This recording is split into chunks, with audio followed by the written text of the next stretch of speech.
Karena ini awalnya kan diangkat jadi sebuah novel itu, ada buku diari Degia yang rajin menulis, jadi jejaknya itu yang bisa ditelusuri.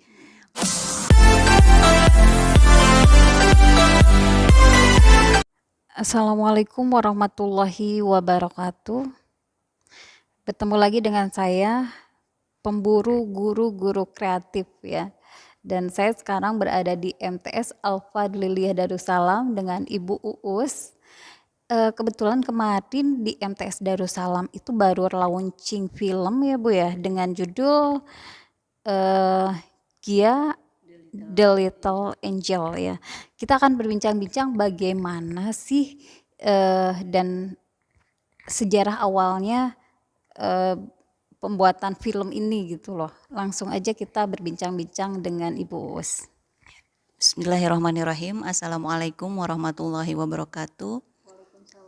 Terima kasih sebelumnya kepada Bu Silvi, ini luar biasa ya, pengawas yang energik, yang mungkin lebih super kreatif ini di era digital ini, luar biasa mengikuti perkembangan ya. Terima kasih kesempatannya Ibu untuk berbincang-bincang dengan Ibu, sekedar berbagi ya. Alhamdulillah semalam tepatnya memang film ini sudah di launching, mudah-mudahan sukses dan membawa berkah bagi semuanya. Film ini sebenarnya di awal dari kisah nyata putri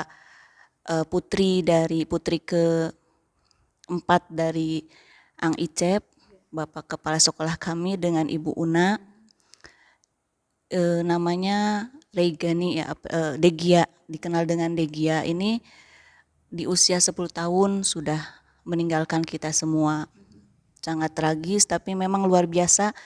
Degia ini walaupun di dunianya sebentar tetapi meninggalkan jejak sampai sekarang yang mudah-mudahan menjadi inspirasi semuanya. Jadi Degia ini mengidap penyakit kanker leukemia ya di usia 10 di masa kecilnya. Dia seorang anak yang rajin, mandiri, dermawan, bertanggung jawab, itu semua sudah bisa, tidak hanya dari sekedar tulisan. Karena ini awalnya kan diangkat jadi sebuah novel itu, ada buku diari Degia yang rajin menulis, jadi jejaknya itu yang bisa ditelusuri oleh penulis novelnya, sahabat saya sendiri, Irma Irawati, menulis novelnya atas keinginan Aang dan Ibu. Degia The Little Angel. Ya, Gia The Little Angel. Iya. Iya. Kalau ya Irma tentu saja sumbernya dari keluarga, kakak-kakaknya, dan terutama dari Ang Ibu dan diari itu. Jadi masih kecil tapi sudah rajin menulis diari. Kalau nggak salah Teh Irma menyebutkan kemarin 18 diari ya. Kalau saya sendiri memang hanya kebetulan.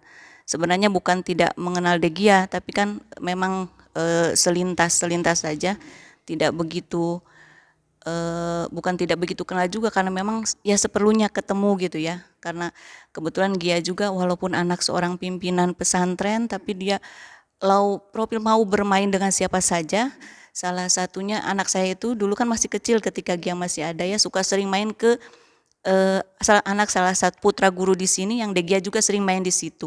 Paling kenal ya sebegitu saja, karena saya juga tidak termasuk dekat dengan Aang dan Ibu, artinya tidak membantu 1 kali 24 jam di Ibu, hanya di sekolah gitu ya, di Aang dan Ibu. Jadi tapi itu bisa terbaca karakter Degia itu oleh semua orang, seperti dia rajin dan bertanggung jawab. Itu kan dikasih tugas ngepel sama Ibu ya, tiap pagi itu dia laksanakan. Orang kan melihat, orang yang lewat rumah Ibu itu melihat. Jadi tidak hanya ditulis atau tidak hanya nyampe ke saya cerita gitu, itu kan memang terlihat dengan kepala mata sendiri bagaimana Gia dulu gitu ya. Dari teman-temannya, saksi-saksi hidupnya itu sudah bisa. Jadi saya tidak hanya sekedar mengatakan Gia itu sosok yang mandiri, bertanggung jawab, walaupun sakit gitu ya, dia juga tidak mau meninggalkan sholat walaupun di usianya masih kecil itu. Taunya dari dia kan sering jamaah dilihat oleh para santri gitu ya, dan Itu bisa terlihat. Itulah sosok dia yang dari kisah nyata karena mengidap penyakit kanker, akhirnya di usia 10 tahun dia sudah wafat, meninggalkan jejak, dan Aang sama ibu punya keinginan untuk menjadi buku ya, dinovelkan, kemudian menghubungi Irma Irawati. Setelah jadi novel ternyata sambutannya luar biasa, memberikan inspirasi sama luar biasa, yang langsung ke Teh Irma langsung juga ya, yang bisa saya lihat juga langsung sudah dirasakan dari novel itu. Anak saya sendiri itu tidak suka baca novel jadi mau baca novel, atau terus menjadi motivasi benar-benar itu. Apalagi oleh semua orang ya. Anak saya itu kalau ada apa-apa, mah pingin seperti Degia yang rajin menabung gitu ya. Mah pingin seperti Degia yang mau menulis, itu benar-benar itu. Belum lagi oleh anak yang lain kan gitu ya. Benar-benar sambutannya luar biasa. Akhirnya Ang dan Ibu juga punya keinginan untuk memfilmkan. Ya, akhirnya Pak Halim, salah satu guru di MTs ini juga yang menjadi sutradaranya. Nah, kalau saya terlibat itu tidak diduga sebenarnya. Saya itu ada beberapa peristiwa sebenarnya ya, santri itu yang saya ceritakan ke Irma Irawati gitu ya, ke Teh Irma. Jadi ada anak yang pernah manggil-manggil saya Ibu Una dari belakang gitu. Dari belakang Ibu Una, pas ke depan, oh maaf Bu, dikirain Ibu Una gitu ya. Terus enggak banyak sih, cuman beberapa. Terus ada yang langsung, Ibu kok mirip dengan Ibu Una gitu kan. Terus ada itu setelah Degia wafat dan belum ada tercetus jadi film gitu. Nah cuman cerita-cerita itu saya ketika Irma, malah Teh Irma yang mengupload di grup WA itu poster tentang Pak Halim buka ini untuk casting pemain Ibu Una dan semuanya, Mbak Una dan Aang dan Degianya sendiri itu kan dibuka casting. Lama juga lumayan tuh castingnya di grup WA kami kan, karena kami seangkatan alumni juga Teh Irma itu. Bukan saya malah mengupload karena saya jauh, nggak mungkin saya terlibat gitu ya, apalagi jauh dengan Degianya tidak begitu. Saya itu malunya itu ya Allah, saya itu selama sakitnya Degia nggak termasuk orang yang mengurus merawat gitu ya, paling menengok, cuman ikut mendoakan gitu. Jadi bahkan untuk mendonorkan darah saja yang saat itu harus selalu ada darah itu saya nggak bisa karena darahnya saya AB. Cuma anak saya itu bisa darahnya, tapi anak saya itu nggak ada di sini ketika Degia sangat membutuhkan itu, banyak yang lain gitu ya. Di Jogja pas ke sini kebetulan langsung ya, sudah sana donor, tapi itu di detik-detik terakhir, nggak tahu itu, saya lupa nanya itu tersampaikan nggak darahnya, bahkan saat itu kabar terakhir saya dengar nggak bisa masuk. Jadi darah itu nggak masuk dari ke Degia itu walaupun darah cocok. Esok harinya dapat kabar Degia wafat itu. Saya sampai nggak lupa itu darah A itu nyampe nggak, setidaknya kan nggak ada yang bisa kami persembahkan gitu ya. Cuman itu gitu dari A, tapi itu harus ke Tasik gitu ini. Tapi ya itu sudah mudah-mudahan tercatat jadi amal kebaikan kami dalam ikut bukan ini ya, berkiprah bukan ikut belangsungkawa, merasa empati kami kepada Degia. Ya itu saya iya. Ada kesulitan nggak Bu dalam memerankan sebagai Ibu Una yang sosoknya begitu karakternya kuat kan kalau Bu Una? Kesulitan banyak. Awalnya memang saya nggak mau Bu, ya Allah jauh banget ya dengan Ibu Una itu, anak-anak itu sembarangan ngomong saya mirip Ibu Una. Nah itu saya ceritakan ke Irma Irawati, ya udah cenah Teus aja yang jadi Ibu Una gitu kan. Pak Halim, saya ngomong ke Pak Halim, masa Irma Irawati ngomong begitu, Teh Irma ngomong begitu, masa saya yang jadi Ibu Una. Ternyata masuk di Pak Halim itu terus maksa-maksa ngintil gitu ya, bahasa Inggrisnya itu apa ya. Kalau Pak Halim itu kan suka di belakang Bu, saya lagi beres-beres buku itu suka di belakang ngomong, Bu Joda, kan suka manggilnya Bu Joda aja ya yang jadi Bu Una. Enggak, saya enggak mirip, nanti enggak, besoknya lagi gitu, Bu Joda enggak apa-apa, udah nanti yang nekat itu Pak Halim itu nanti Pak Hajinya cina yang jadi Aang, Bapak Paraninya jadi Aang, mana jauh-jauh amat tuh. Kalau Pak Haji Parani kan kumisan, Aang tidak jauh, nggak apa-apa cina, soalnya ada adegan pelukan cina biar lebih greget cina gitu kata Pak Halim. Pak Halim nekat, saya nggak bisa acting. Besoknya maksa, enggak mau, saya nggak bisa, malu ya. Ibu Una kan bagaimana gitu kan, katanya saya sudah ditakut-takuti malah sama anak saya. Loh mah kalau jadi ibu kan harus belajar cara jalannya, cara ngomongnya gitu ya, cara karakternya. Wah sudah nggak, apalagi nggak bisa acting. Loh Pak Halim maksa-maksa terus, jadi saya kan buka casting Pak Halim, silahkan Pak Halim sok aja cari dulu yang lain, nanti saya mah kalau udah nggak ada sama sekali baru saya gitu. Saya malah memberi kesempatan begitu ya. Ya Allah, jadi Pak Halim teh iya jadi mau juga karena ngasih apa harapan gitu ya Pak. Harusnya kalau nggak mau ya udah nggak mau, saya udah nggak bisa acting. Udah tenang saya poles, ada aja alasannya ya, sampai saya ada alasannya nanti nggak diizinin sama si papa kata saya itu ya. Udah bilang udah aja alasannya, bikin lagi tiap harinya itu bikin. Gampang nanti si papa juga ikut acting, jadi dokter kan juga ikut acting. Akhirnya jadi iya. Pak Tatang, Haji Tatang. Pak Haji Tatang penyuluh itu yang di Kemenag ya. Sama satu angkatan dengan Bapak ya, Pak Tatang. Katanya sih mau Pak Tatang apa gitu ya. Saya tuh udah nyodorin, udah biar nggak nyodorin ya, ang ini nanti cari pembaunannya ini biar nggak ini ke saya terus. Enggak cina, udah aja Bu Joda cina. Tenang nanti kalau enggak bisa acting mas saya ini gitu ya paling. Wah nekat ini ya Pak Halim. Ya akhirnya itu ya sulit. Jadi saya enggak bisa Bu, malah saya enggak bisa merankan Ibu Una ini di polesan Pak Halim. Akhirnya Pak Halim mungkin nyerah. Udah enggak apa-apa, enggak mirip-mirip amat. Jadi saya ya natural aja, jadi saya malah saya mencoba belajar jalannya juga. Itu nanya, udah persis belum ya Kak? Enggak cina itu. Belajar cara bicaranya juga saya udah nggak bisa, udah Pak Halim saya nyerah. Pernah itu di tengah-tengah syuting udah nggak mau Pak Halim, saya udah nggak bisa. Enggak, kalau yang lain kan casting Bu. Casting kalau anak-anak muda yang jadi Degia itu memang suka ikut teater. Kalau saya kan memang apa istilahnya itu ditunjuk. Iya. Iya alhamdulillah. Iya alhamdulillah ini berkat sutradaranya yang luar biasa. Ibunya juga dong. Nah terus ini kalau mau nonton filmnya ini kemana? Ini atau ini kan saya kebetulan lagi duduk di ruang teater juga nih. Jadi kalau di ruangan ini ada di ini kan nggak ada pemutaran. Nanti di sini ada pemutaran, tapi dibatas karena sedang situasi seperti ini. Nanti pengunjungnya insya Allah dibatas. Saya kurang paham mungkin itu nanti bagian humas produksinya, cuman yang saya dengar memang nanti akan ada pemutaran filmnya di gedung ini. Kalau semalam kan launching di gedung sana. Kalau di gedung ini nanti terbatas disesuaikan dengan kondisi dan menjaga prokes juga. Nanti mungkin bisa sehari 20 orang atau berapa orang gitu. Yang jelas tidak berkerumun. Tapi insya Allah akan diputar. Kalau semalam kan belum full, baru trailer. Ya ini seperti tadi saya sampaikan ini adalah gedung teater MTS Al-Fadliyah Darussalam. Kemudian di sebelahnya itu ada ruangan apa Degia juga ya, histori Degia juga.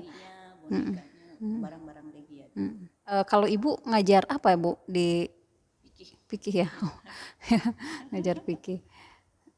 Tapi dunia teater senang juga nggak sebelumnya? Enggak.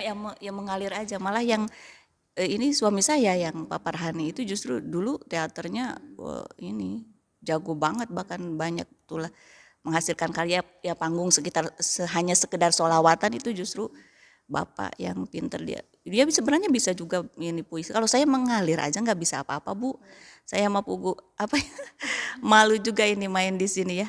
Pengennya itu kan prestasi itu kayak Pak AA gitu ya. Nilai apa?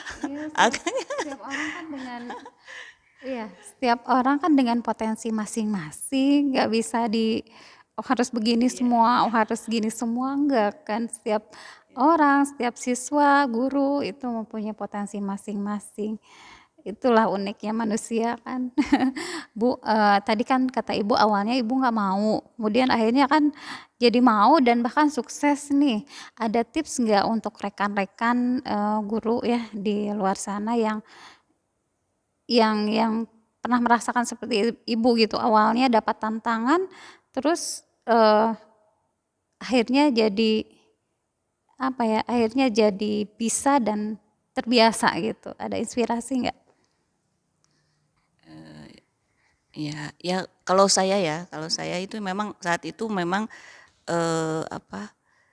tanggung jawab saja. Jadi memang walaupun jauh dunia mengajar dan acting itu kan walaupun sebenarnya sama tapi ya memang jauh ya, tidak ada hubungannya artinya. Apalagi saya belajar teater tidak jadi mengalir, tapi ketika keputusan itu sudah dibuat, saya harus bertanggung jawab, harus komitmen menjalankannya ya, tentu saja dengan dukungan semua pihak dari kru, juga sutradara yang tidak bosan-bosan mengarahkan yang sehingga bisa jadi sukses seperti ini gitu.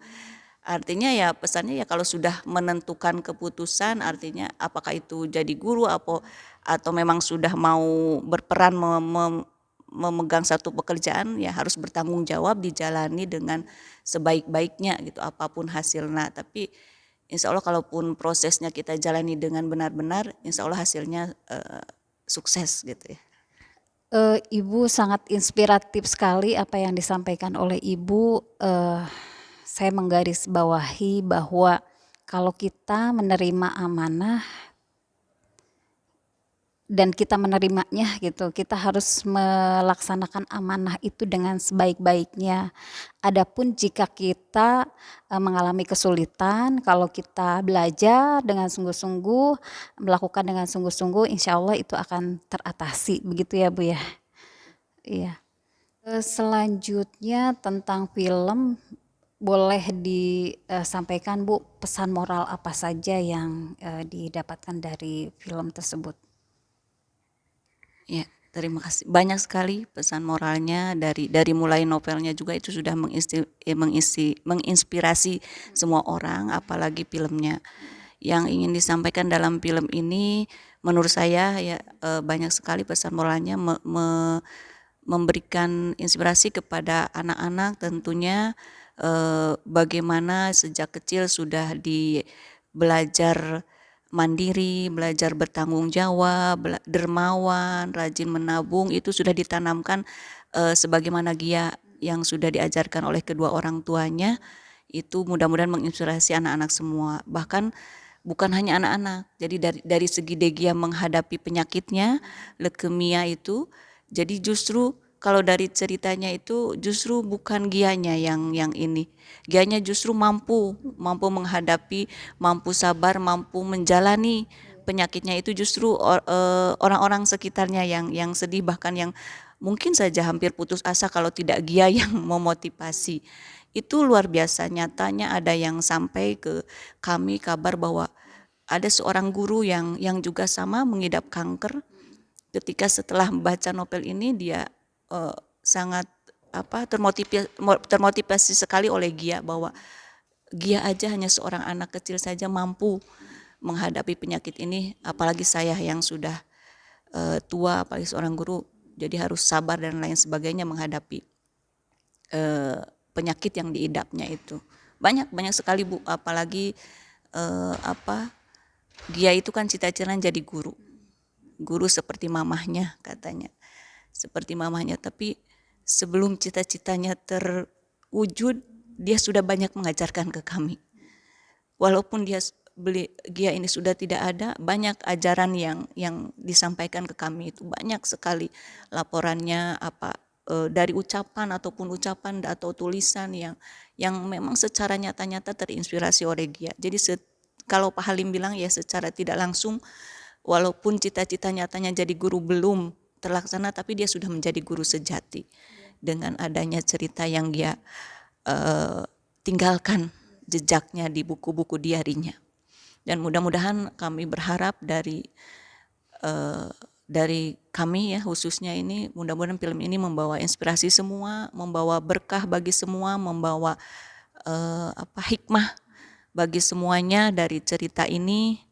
Karena ini memang bukan hanya film, ini berisi moral semua sebenarnya dari awal sampai akhir, sehingga mungkin menjadi hikmah oleh semua orang, bisa menjadi pelajaran oleh semua orang, dan insya Allah mudah-mudahan menjadi amal jariah Degia di alam kuburnya, menjadi penerang Degia di alam kuburnya, dan dapat memasukkan Degia ke surganya Allah Subhanahu wa Ta'ala.